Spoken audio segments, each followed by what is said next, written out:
Off the top tonight, a Target 8 investigation. She thought she had bought the house of her dreams, only to learn months later that it might be contaminated with products used to make meth, and it was supposed to be vacated by order of the county health department. Now, to remedy the situation, it'll cost her hundreds, if not thousands of dollars. When she couldn't get answers on what to do, the homeowner called Target 8, and tonight Leon Hendricks is on this case, and he's live in Allegan County. Leon? Hey, Brian, good evening. She thought she did everything right, did everything by the book, but now she's learned that her house has a past that has now come to haunt her. It seems like the perfect little place. Wide open yard for the dogs and a place to air dry the laundry.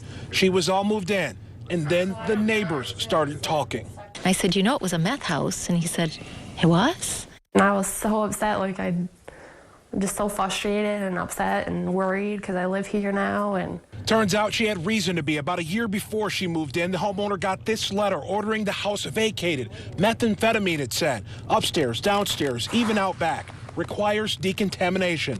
But the house was foreclosed on, sold and sold again, painted, cleaned up, but never decontaminated. Definitely probably wouldn't have paid what I paid for the house. Then came Tara Gallihugh, unsuspecting, newly engaged, first-time home buyer. She had it checked over, even visited by the Allegan County Health Department, the same department that ordered it vacated a year before.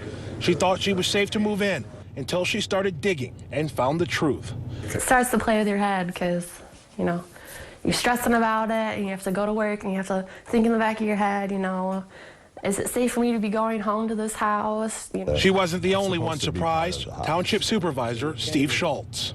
I was shocked because normally we get notification from the health department on those. Paperwork fell through somewhere.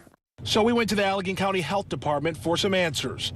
We sent the notice out to the owner to tell him to vacate it, you know, and that was what we do. We wondered how an officer from that very same health department could go to the property and not mention the order to vacate. He says the officer should have seen it in the file. And therein, we discovered the problem when we asked to see it. It doesn't look like a copy of that methamphetamine letter made it into the file. Huh. Why'd that happen? I don't know. Normally they're filed. Now this lady's bought a house that's possibly contaminated with meth. What can the county do to help her?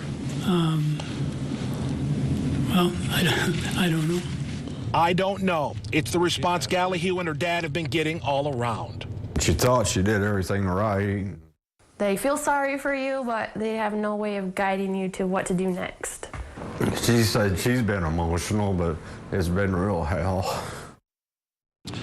Now, the test, just to see if this house is contaminated with meth is expensive. Costs $1,000 just to get that done. Money Gallihugh says that she does not have. So what can you do to prevent this? Let me tell you, in this county, there have been 57 of those letters sent out letting folks know that the houses are unlivable. Now, to make sure you don't get one of those when you go to buy a home, you should check with the health department. But as a double check, also check with area police department, the law enforcement agencies. And it might be a good idea to go ahead and check with the neighbors. Reporting live in Allegan County tonight, Leon Hendricks, 24-Hour News 8.